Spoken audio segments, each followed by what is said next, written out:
Hello students, I am Ahad Hussain, your chemistry teacher. Hope you are very well. So this is your 8th lecture of some basic concepts of chemistry for class 11th. So in this lecture we will understand what is relative atomic mass and gram atomic mass. Okay, so when I taught you regarding laws of chemical combinations, at that time this concept was left. Okay, so now without wasting our time, let's start. So what is atom? You all are familiar with this. The smallest particle of an element which exists in nature. ऐसा smallest particle किसी भी matter का कह लो या element का कह लो जो कि एग्जिस्ट करता है नेचर में, है ना। नेचर में जो सबसे छोटा जो है पार्टिकल जो होता है, मतलब जो फ्रीली एग्जिस्ट कर सकता है ना। जैसे इलेक्ट्रॉन हो गया, प्रोटॉन हो गया, ये तो एटम से भी छोटा होता है, लेकिन ये फ्रीली एग्जिस्ट नहीं करते हैं बच्चों, है ना। जो फ्रीली एग्जिस्ट कर ले, जैसे आयरन का एटम Fe फ्रीली एग्जिस्ट कर सकता है ना। और जैसे कोबाल्ट, निकल, वेनेडियम, पैलेडियम कुछ भी हो गया तो ये फ्रीली एग्जिस्ट करते हैं बच्चों। अब कुछ ऐसे भी एटम होते हैं जो फ्रीली एग्जिस्ट नहीं करते हैं नेचर में, जैसे हाइड्रोजन हो गया। हाइड्रोजन H के फॉर्म में नहीं रहेगा, कभी भी किस फॉर्म में रहेगा, H2 के फॉर्म में रहेगा। तो H उसका क्या होगा, एटम होगा। H2 क्या होगा, एलिमेंट होगा, जिसको हम मॉलिक्यूल भी कह सकते हैं। तो ये सब बातें समझ में आती होंगी। एटम क्या है ये सब आप लोग अच्छे से जानते होंगे, ठीक है ना। तो smallest particle of an element, किसी भी एलिमेंट का सबसे छोटा वाला पार्टिकल जो कि फ्रीली एग्जिस्ट करता है। सबसे छोटा पार्टिकल तो अभी इलेक्ट्रॉन, प्रोटॉन, न्यूट्रॉन भी होंगे, लेकिन एटम क्या है, फ्रीली एग्जिस्ट करता है। ये दिमाग में एकदम बैठा लीजिए आप लोग, ठीक है।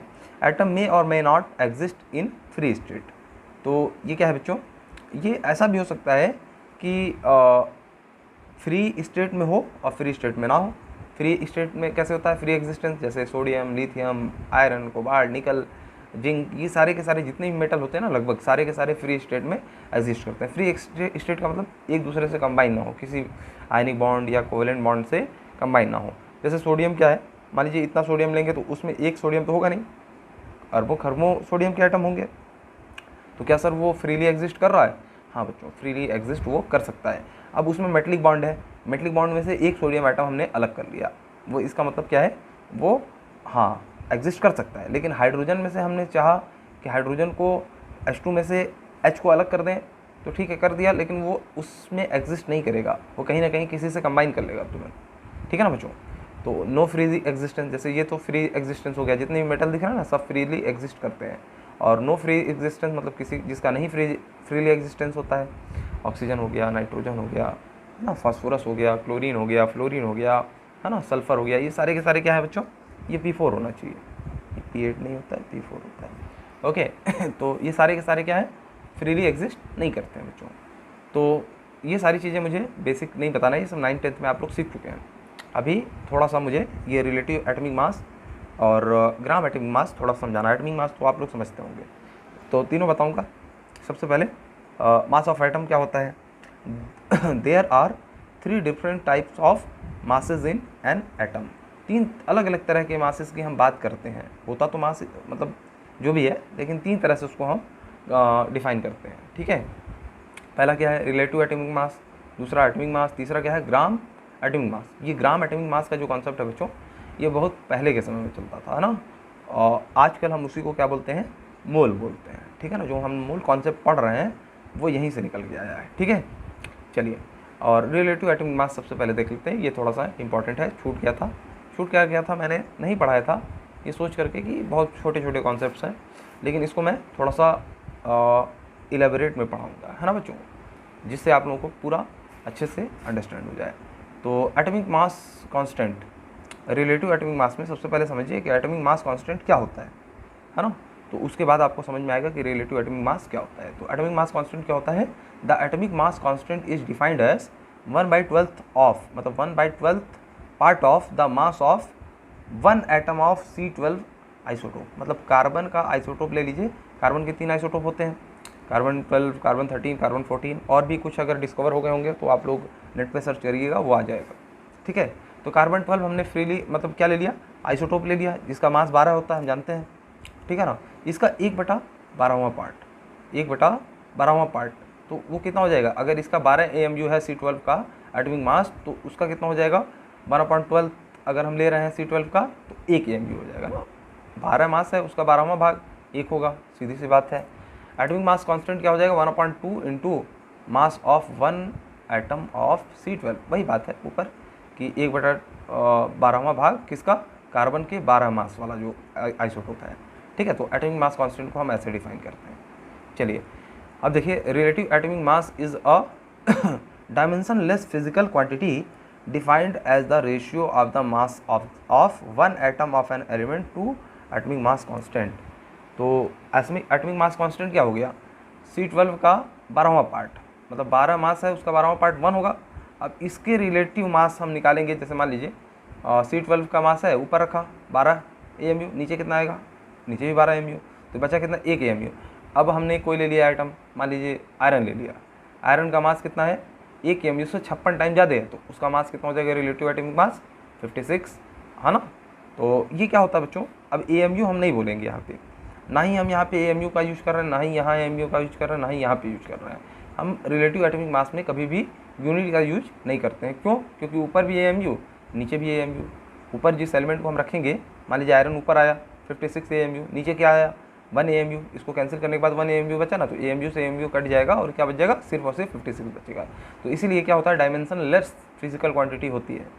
ओके बच्चों, तो हम इसको कार्बन 12 के एक एटम का 12वां पार्ट लेकर के उससे रिलेट करके जो रेशियो निकलता है उसी को हम लोग क्या बोलते हैं, रिलेटिव एटॉमिक मास। अभी हम आपको और अच्छे से समझाएंगे तो क्लियर हो जाएगा, है ना। बहुत छोटा सा ये कॉन्सेप्ट है, लेकिन कई बच्चों को ये समझ में नहीं आता है ना, तो थोड़ा सा अजीब सा लगता है। चलिए कोई बात नहीं। रिलेटिव एटॉमिक मास क्या होता है, मास of 1 atom of any element. कोई भी एलिमेंट लीजिए, उसका मास क्या करिए ऊपर रखिए, और नीचे किसका मास रख दीजिए, एटॉमिक मास यूनिट।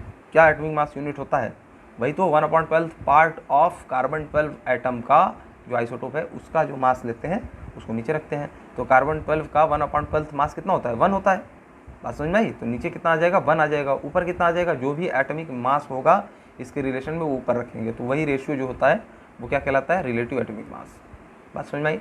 तो relative atomic mass is equal to mass number of an element. ये सिंपली जो हम पीरियोडिक टेबल में मास देखते हैं ना, mass number, summation of proton and neutron is called mass number of any element, वही क्या होता है, रिलेटिव एटॉमिक मास होता है। ठीक है, ऐसे निकालते हैं और बताते कैसे हैं कि पीरियोडिक टेबल में आप जाइए देख लीजिए, फ्लोरीन का, क्लोरीन का, आयोडीन का, स्टार्टिन का, जितने भी एलिमेंट हैं, है ना, जैसे हाइड्रोजन का आएगा 1, हीलियम 4, लिथियम 7, है ना, मैग्नीशियम 24, सोडियम 23, ऐसे ही आएगा। तो जो भी आपके पीरियोडिक टेबल में एटॉमिक मास दिया हुआ है वो एक्चुअल में उसका कोई यूनिट तो दिया नहीं है कि AMU के साथ है, इसका मतलब वो क्या है, रिलेटिव एटॉमिक मास दिया हुआ है। ठीक है ना बच्चों, इस तरीके से निकाल करके साइंटिस्टों ने हमको बता दिया इतना मास होता है और पीरियोडिक टेबल में उसको लिख दिया गया है और हम लोग पढ़ के याद कर लेते हैं। ठीक है, अच्छा, ये किसके बराबर होता है, नंबर ऑफ न्यूक्लियॉन्स के बराबर होता है। रिलेटिव एटॉमिक मास क्या होता है, नंबर ऑफ न्यूक्लियॉन्स के बराबर होता है। न्यूक्लियॉन्स क्या होता है बच्चों, न्यूक्लियस के अंदर पाने जाए वाले मैसिव पार्टिकल्स। मैसिव पार्टिकल्स कौन है, प्रोटॉन है, न्यूट्रॉन है ना। न्यूक्लियस के अंदर यही तो मिलता है, प्रोटॉन और न्यूट्रॉन, और जो भी चीज़ पाए जाते होंगे उसका मास नहीं होता है कुछ, ना के बराबर होता है, नेग्लिजिबल। प्रोटॉन से बहुत छोटे होते होंगे वो सब जो भी पार्टिकल पाए जाते होंगे। ठीक है ना, तो न्यूक्लियस में प्रोटॉन और न्यूट्रॉन को ही हम न्यूक्लियॉन्स बोल रहे हैं। ठीक है, तो प्रोटॉन और न्यूट्रॉन के मास के सम को, मान लीजिए जैसे लिथियम है, लिथियम के अंदर 3 प्रोटॉन होगा और 4 न्यूट्रॉन होंगे, तो 4 3 7 उसका मास हो गया। बात समझ में आ गई। जैसे आप हीलियम ले लीजिए, 2 प्रोटॉन है 2 न्यूट्रॉन है, दोनों के मास को मिला करके क्या बोलेंगे, इसका रिलेटिव एटॉमिक मास कितना हो जाएगा 4। ठीक है, 2 प्रोटॉन 2 न्यूट्रॉन, 2 2 4। बात समझ में, यहाँ AMU नहीं लगाना है, बस यही फ़र्क है।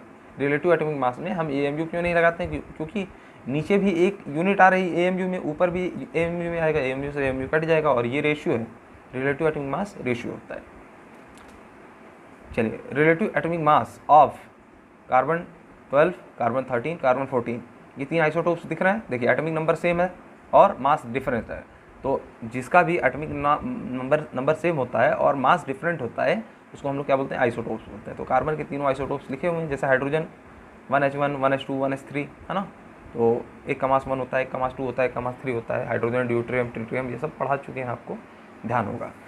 तो ये आइसोटोप है ना बच्चों, तो इसका जो रिलेटिव मास होगा वो कुछ नहीं, बस ऊपर जो नंबर लिखा ना वही 12, 13 और 14, जो इसका मास होता है वही रिलेटिव मास होता है। बस क्या है, रिलेटिव एटॉमिक मास में हम यूनिट नहीं लगाते हैं। बात समझ में आ गई।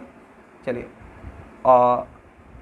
एटॉमिक सिंबल्स, मास नंबर के लिए हम क्या यूज करते हैं, proton plus neutron, proton plus neutron से मिलकर के मास नंबर बनता है, और मास नंबर को हम किससे शो करते हैं, ए से, है ना। एटॉमिक नंबर को किससे शो करते हैं, जेड से। तो अगर हमको किसी एलिमेंट का एटॉमिक मास और एटॉमिक नंबर लिखना हो तो हम क्या करते हैं, एक सिंपल सा एग्जांपल ले लीजिए, कोई एलिमेंट एक्स है, तो यहाँ पे उसका क्या होता है, एटॉमिक नंबर होता है, और यहाँ पे क्या होता है, मास होता है। तो जैसे मान लीजिए कार्बन ले लिए, कार्बन C12 ले लिए, तो C12 का जो एटॉमिक नंबर है नीचे लिखाएगा 6, और मास नंबर क्या है, ऊपर 12। अब आप यहाँ भी लिख सकते हैं मास, इधर भी लिख सकते हैं, एटॉमिक नंबर यहाँ भी लिख सकते हैं, यहाँ भी लिख सकते हैं, लेकिन जनरली क्या लिखा जाता है, इधर एटॉमिक नंबर लिखते हैं नीचे इस साइड, और इस साइड क्या लिखते हैं, मास नंबर। ठीक है बच्चों, तो रिलेटिव एटॉमिक मास आप समझ चुके होंगे। अब एटॉमिक मास समझ लीजिए, एटॉमिक मास में कुछ ज़्यादा डिफरेंस नहीं है, ठीक है। मास of one atom of an element is called atomic mass and its unit is AMU। अब बस इसके क्या है, एटॉमिक मास भी वही चीज़ है जो रिलेटिव एटॉमिक मास है, बस इसका यूनिट नहीं होता, एटॉमिक मास का यूनिट होता है। और हम लोग जनरली क्या है ना बच्चों, चलिए अभी आप लोग जैसे जैसे पढ़ते जाएंगे समझ में आ जाएगा, ज़्यादा मैं बोलूँगा तो कहीं ज़्यादा कन्फ्यूज ना हो जाए आपको, क्योंकि ये बहुत छोटा टॉपिक है और कई बच्चे इसमें मैं देखता हूँ अक्सर कन्फ्यूज रहते हैं। Atomic mass, mass of one atom of an element is called atomic mass and its unit is AMU। बस इसी में AMU लगा दीजिए, एटॉमिक मास हो गया, एटॉमिक मास यूनिट। चलिए, 1 AMU is defined as the 1/12 of mass of one atom of carbon 12 isotope. अब यहाँ पे कोई रेशियो तो ले नहीं रहा, ऊपर कोई और एलिमेंट लिख रहा है, नीचे कोई और एलिमेंट लिख रहा है, ये तो कह रहा है कि कार्बन 12 लीजिए, है ना, उसको 12 से डिवाइड कर दीजिए। कार्बन 12 का एटॉमिक मास 12 AMU होता है, उसको 12 से डिवाइड कर दिए तो 1 AMU आएगा ना, तो इसी से उसको निकाला गया है। कार्बन 12 को हमने स्टैंडर्ड लिया है, इसका 12 पार्ट कर दिया तो 1 AMU बचा। अभी कहेंगे सर ऊपर भी तो आप यही एग्जांपल लिए थे, तो बच्चों जो समझने वाला होगा वो समझ गया होगा मैं कहना क्या चाह रहा हूँ। अब मैथमेटिक्स आपको मैं नहीं पढ़ा रहा हूँ बच्चों, आप लोग इतना समझते होंगे कि रेशियो में ऊपर नीचे कट जाता है तो वहाँ पे यूनिट नहीं आएगी। रिलेटिव मास में, रिलेटिव एटॉमिक मास में यूनिट नहीं आएगी, एटॉमिक मास में यूनिट आएगी, है ना, एटॉमिक मास में यूनिट आएगी। अब कार्बन का कितना है, कार्बन का C12 हमने 12वां मास लिया 12 AMU का, और उसको 12 पार्ट में डिवाइड कर दिया तो 1 AMU बचा। ये हमारा यूनिट के साथ आ रहा है, इसलिए इसको हम क्या बोलते हैं, एटॉमिक मास। ओके, और इसकी यूनिट कितनी होती है, क्या होती है, AMU। तो 1 AMU क्या हो जाएगा, 1/12 मास of one atom of carbon 12 isotopes. अब ये लाइन मैं कितनी बार समझाऊँ बच्चों, आपको अच्छे से समझ में आ गया होगा। Mass of 1 mole carbon atom is equal to 12 gram. अच्छा देखो, एक कार्बन एटम का मास 12 AMU होता है और 1 मोल कार्बन एटम का मास 12 ग्राम होता है। किसी भी एलिमेंट को अगर उसका कुछ मास है ना, मान लीजिए जैसे लिथियम का मास है 7 AMU, एक लिथियम एटम का मास 7 AMU है, अगर 1 मोल लिथियम एटम ले लिया जाए तो वो 7 ग्राम बन जाता है।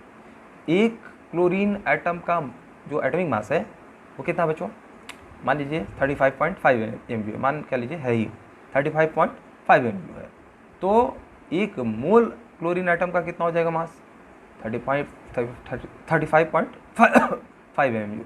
बात समझ में आ रही है बच्चों, सॉरी, 1 मोल का कितना हो जाएगा 35.5 ग्राम। तो जैसे ही हम एक एटम लेते हैं तो AMU में आता है, लेकिन 1 मोल एटम ले लेंगे तो वो ग्राम में कन्वर्ट हो जाएगा, ठीक है ना।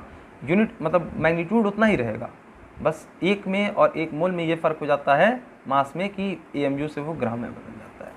बात समझ में आ गई होगी बच्चों। अब 1 मोल कितना होता है, मैंने कितनी बार बताया है, 6.022 × 10⁻23।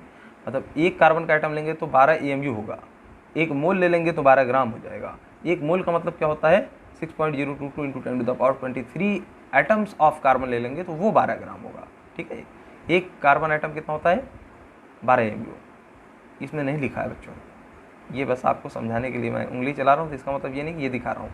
एक कार्बन एटम का मास कितना होता है, atomic mass 12 AMU। 1 mole carbon atom का एटॉमिक मास कितना होता है, 12 ग्राम। 1 मोल कितना होता है, 6.022 दिसमल नंबर। इतने अगर कार्बन एटम ले लेंगे तो वो 12 ग्राम होंगे, और ये नंबर बहुत बड़ा है बच्चों, बहुत बड़ा है। ये फंडामेंटल मतलब जो पार्टिकल्स है उसकी मेजरमेंट के लिए ही हम मोल यूज करते हैं।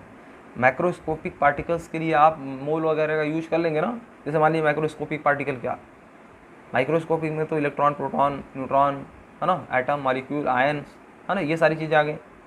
माइक्रोस्कोपिक क्या हो गए, जैसे सेब हो गया, एप्पल, बनाना, ये सब हो गया। अब 1 दर्जन आप केले मांगेंगे, बनाना मांगेंगे तो अच्छी बात है, 12 केले दे देगा। 1 मोल आपने कहीं मांग लिया केले तो वो बेचारा पूरी दुनिया में जितना केला होगा वो लेके आएगा, शायद 1 मोल ना हो पाए। बात समझ में आ रही है बच्चों, पूरे धरती पे शायद 1 मोल केले ना हो, इतना बड़ा नंबर होता है। बात समझ में आई। चलिए बच्चों तो 1 mole of carbon atoms is equal to, मतलब 1 मोल कार्बन एटम का मास यहाँ पे लिखना चाहिए, mass of 1 mole of carbon atoms is equal to 12 gram. तो sodium atoms Na atoms of carbon, Na atom मतलब ये सोडियम नहीं है, ये ए नीचे है, इंडेक्स में है, इसका मतलब होता है अवोगाड्रो नंबर। अवोगाड्रो नंबर क्या होता है? यही होता है, इसी को अवोगाड्रो ने ये नंबर दिया था 6.022 × 10⁻23, इसीलिए इसको क्या बोलते हैं? अवोगाड्रो नंबर बोलते हैं, है ना। तो Avogadro numbers of carbon atom कितना हो जाएगा? 12 ग्राम। 1 मोल बोलिए, अवोगाड्रो नंबर बोलिए, बात एक ही है। एक एटम ऑफ कार्बन का कितना मास हो जाएगा? यहाँ मास लिखना चाहिए, mass of 1 atom of carbon कितना हो जाएगा?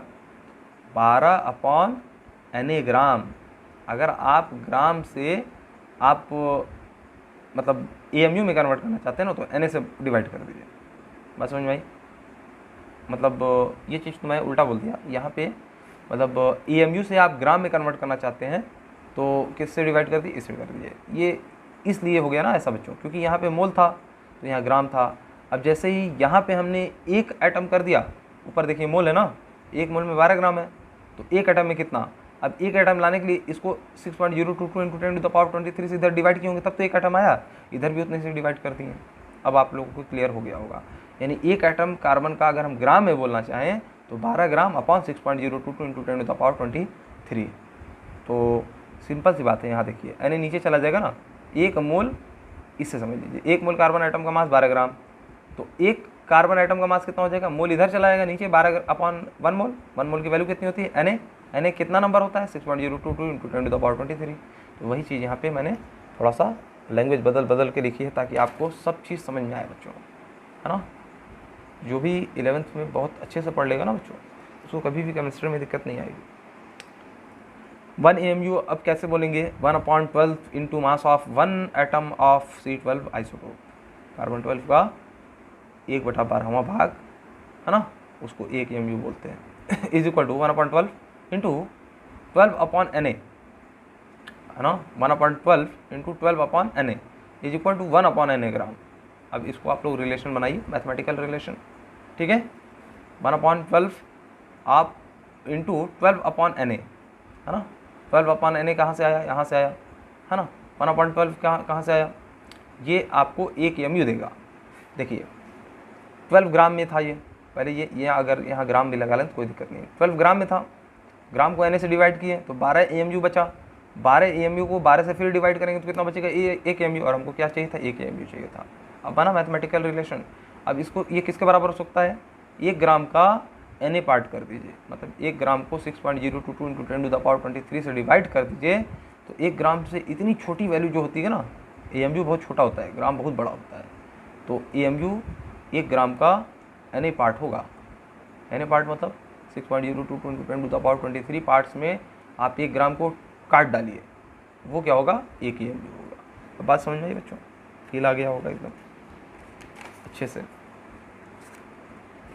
अच्छा, 1 AMU को और समझते हैं, है ना, अलग अलग तरीके से समझ लीजिए।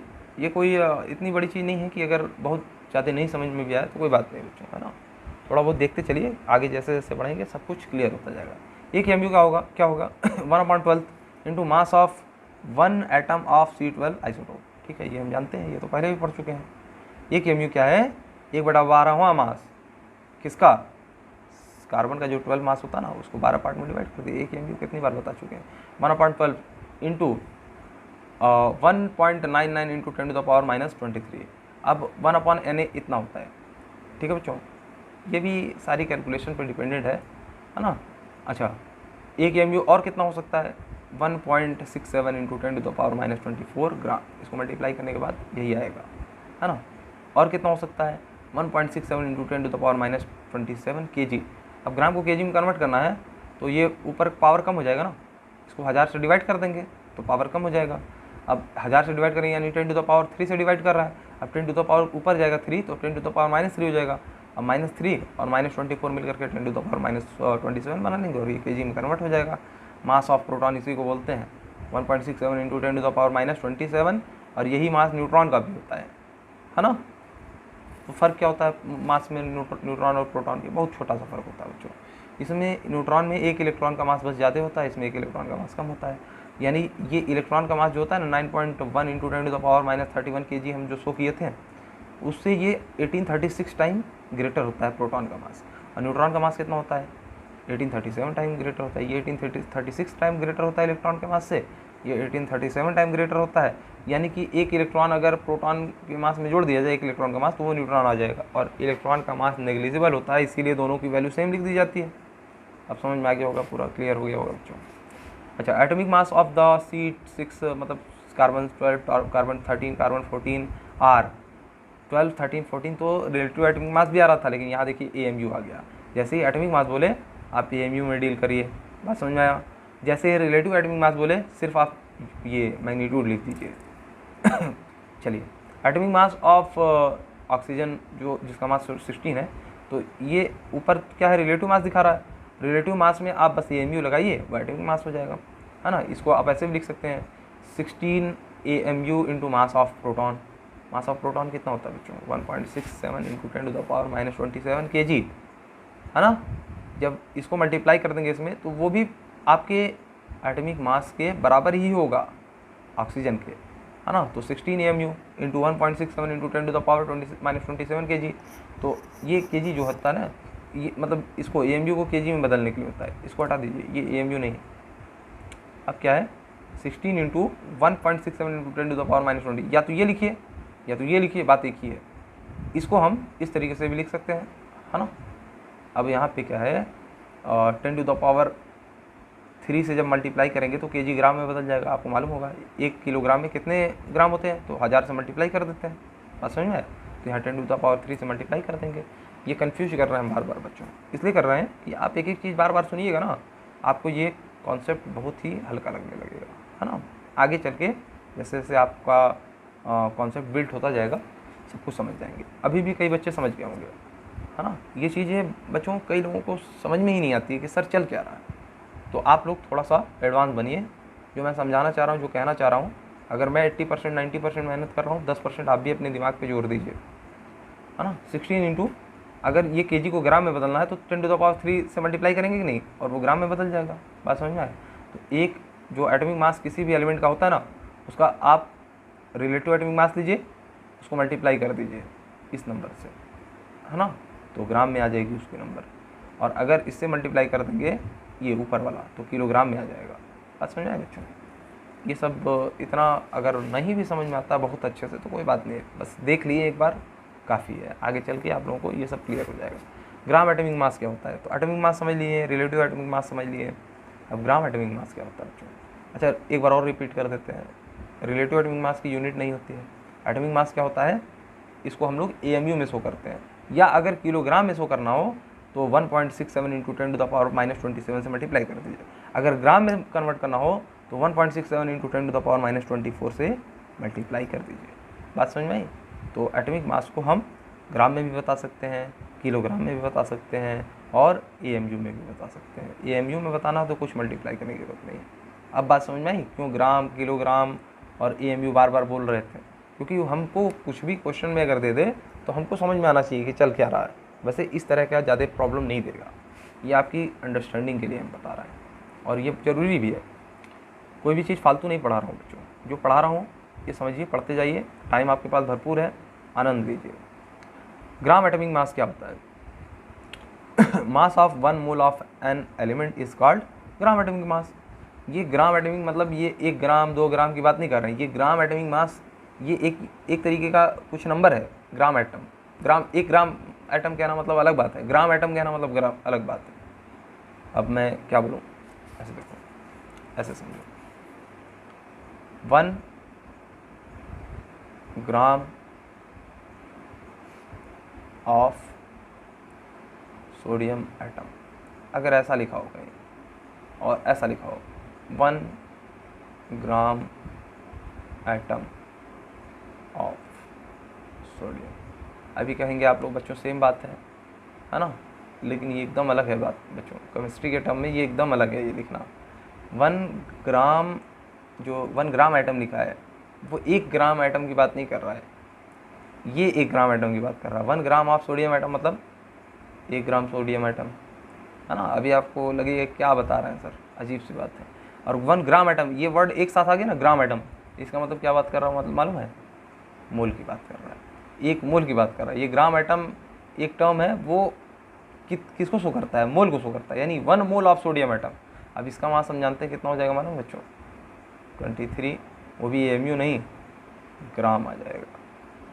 बात समझ में आई बच्चों, 1 ग्राम ऑफ सोडियम एटम कहना मतलब 1 ग्राम सोडियम एटम की बात कर रहे हैं, 1 ग्राम एटम एक साथ आ गया, और ये एक तरीके से एक नंबर है, एक यूनिट है, यानी 1 मोल की बात कर रहा है, 1 मोल ऑफ सोडियम एटम। तो 1 मोल सोडियम एटम का मास कितना होता है, एक सोडियम एटम का मास 23 AMU, 1 मोल एटम का मास 23 ग्राम।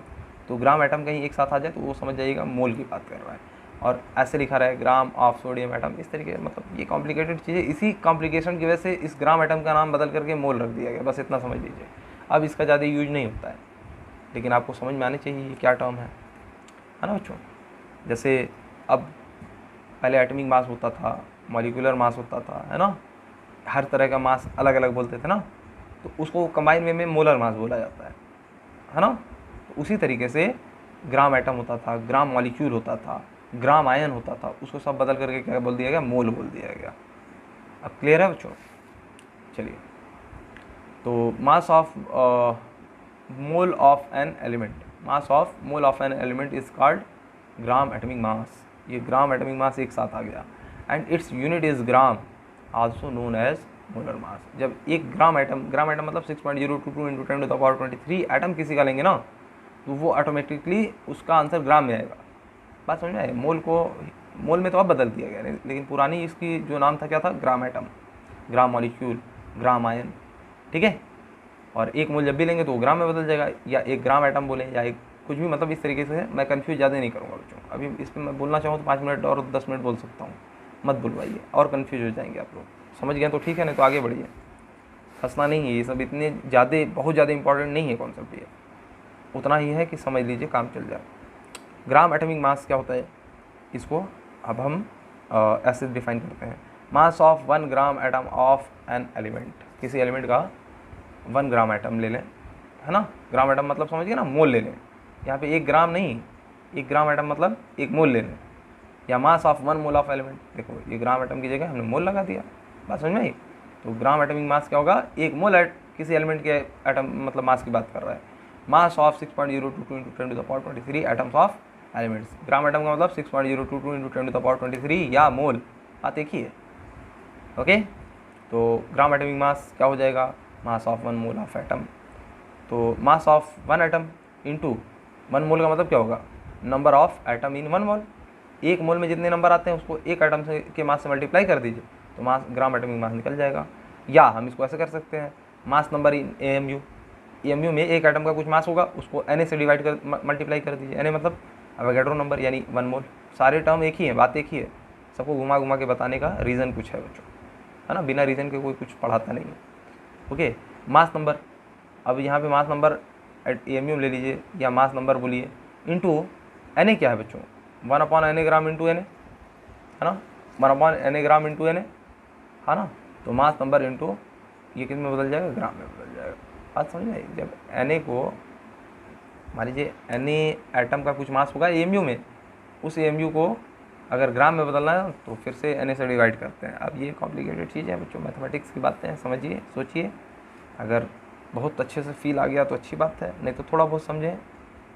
अगर 80% आपने मेरी बातों को समझ लिया ना बच्चों, तो आप समझिए सफल, क्योंकि ये एक बार में 100% कई बच्चों को नहीं आता है, मुझे भी नहीं आया था। सीधी बात जान लीजिए कि जब मैं पढ़ता था तो पहली बार में मुझे भी ये चीज़ें कन्फ्यूजिंग लगी, लेकिन जैसे जैसे मैं पढ़ाते गया, है ना, कई चीज़ें तो पढ़ाने के दौरान क्लियर हो जाती हैं। 5 साल में पिछले मैंने पढ़ाते पढ़ाते यही देखा कि मैं भी जब पढ़ाना स्टार्ट किया था तो लगभग मुझे 90% 95% चीज़ें क्लियर थी, 2-4-5% मेरी भी कहीं कहीं डाउट रह जाता था, है ना। तो अब 99% से ऊपर इंक्रीज़ कर गया, अभी भी रह जाता है बच्चों। 100% किसी को सब चीज़ नहीं मालूम रहता है, 0.000 कुछ फ्रैक्शन में आप देखेंगे तो कुछ % कहीं ना कहीं डाउट रह जाता है। डाउट मतलब ये नहीं कि वो टॉपिक समझ में नहीं आता है, हाँ उसमें कुछ चीज़ें ऐसे टर्म आ जाते हैं ना कि उसको जो है डिफ़ाइन कर पाना मुश्किल होता है, ठीक है। तो वैसे ही आप लोग का है बच्चों, किसी का माइंड कमज़ोर नहीं होता है, बस क्या है कि अभी जैसे जैसे आपको एक्सपीरियंस आता जाएगा, आप सारे टर्म्स को 100% समझने लगेंगे, है ना। अभी मैं 100% की तरफ अप्रोच कर रहा हूँ, है ना। जैसे जैसे एक्सपीरियंस और 2 4 5 साल पढ़ाऊँगा तो लगभग 100% हो जाएगा। छोटी छोटी चीज़ें बच्चों कहीं ना कहीं रह जाती हैं, है ना। अभी सबों में मुझे नहीं कोई दिक्कत है आप लोगों को, लेकिन मैं जानता हूँ कहीं ना कहीं ये दिक्कत दर्द रहेगा, ठीक है। तो कोई घबराने की बात नहीं। अगर 80% मेरी बातें समझें तो आप समझ लीजिए ब्रिलियंट माइंड है आपका, और अगर 100% समझ गए ना तो समझ लीजिए आपका माइंड मुझसे भी तेज़ है। जब मैं पहली बार पढ़ता था तो मुझे ये चीज़ें ऑनेस्टली बोले तो 100% नहीं आती थी, है ना। कुछ ना कुछ कन्फ्यूजन रह जाती थी, ये चल क्या रहा है। तो ऐसे ही सारे बच्चों का है, लेकिन पढ़ना ज़रूरी होता है बच्चों। Magnitude of mass is same only unit is different. तो तीनों में हमने क्या देखा, रिलेटिव एटॉमिक मास में, ग्राम एटॉमिक मास में सिर्फ यूनिट का फ़र्क है। रिलेटिव एटॉमिक मास यूनिटलेस था, एटॉमिक मास एएमयू में था, और ग्राम एटॉमिक मास ग्राम में आ रहा था। अब इसका इंटर कन्वर्जन कर सकते हैं। एएमयू को अगर हम ग्राम में कन्वर्ट करना चाहें तो 1.67 × 10⁻⁻24 ग्राम से मल्टीप्लाई कर देंगे, है ना। अब 10⁻⁻24 मतलब बहुत छोटी वैल्यू हो गई, बात समझ आ रही। अच्छा, और ग्राम एटॉमिक मास में अगर कन्वर्ट करना है रिलेटिव एटॉमिक मास को तो ग्राम लगा दीजिए, हो गया बात खत्म। एक मोल ले लिया ना, एक एटम की जगह एक मोल ले लिया यहाँ पे, बस बात वही है।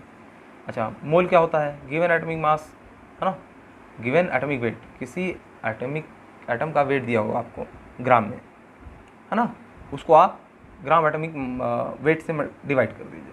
इसका कहने का मतलब क्या है बच्चों, हम लोग इसको जनरली आजकल के टर्म में ऐसे मत समझिए, ऐसे समझिए N = W/m0। इस तरीके से आपको ज़्यादा समझ में आएगा। नंबर ऑफ मोल कैसे निकालते हैं, गिवन वेट इन ग्राम, आपको किसी भी एलिमेंट का वेट दिया रहेगा ग्राम में, उसके मोलर मास से डिवाइड कर दीजिए, मोल आ जाता है ना। आपको बताया था दूसरा फॉर्मूला इसका होता है मोल = number of particles given upon Avogadro number. मतलब ये कोई बहुत बड़ा सा नंबर देगा ऊपर, मान लीजिए 12.044 × 10⁻25 दे दिया और पूछे कितना मोल, तो आप 6.022 × 10⁻23 से डिवाइड कर देंगे, तो वो लगभग 2 × 10⁻2 यानी लगभग 200 मोल आ जाएगा आंसर। तो मोल निकालने के ये दोनों फार्मूले हैं। तीसरा फार्मूला भी है, जब हम लोग अभी मोलैरिटी वगैरह समझेंगे, जैसे वॉल्यूम टर्म समझेंगे, तब वो क्या होता है बच्चों, number of mole = given volume of gas upon, ऊपर वॉल्यूम कुछ गैस का होगा लीटर में, अपॉन 22.4 लीटर। ये स्टैंडर्ड होता है जब गैस का हम मोल निकालने जाते हैं तो इस तरीके से निकालते हैं। तो उसको आगे हमको सीखना है। ये दो चीज़ याद रखिए, मोल = given weight upon molar mass, है ना। और दूसरा क्या है, नंबर ऑफ पार्टिकल्स, बहुत सारे पार्टिकल्स दिए होंगे बहुत ज़्यादा नंबर में, उसको एवोगैड्रो नंबर से डिवाइड कर दीजिए, मोल आ जाएगा, ठीक है। तो ये पुरानी डेफिनेशन है। Atomic weight in gram, gram atom atomic weight, तो ये इस तरीके से जाएंगे तो थोड़ा सा अब जा करके आपको प्रॉब्लम होगी, तो लेकिन समझ जाइए आप क्या लिखा है।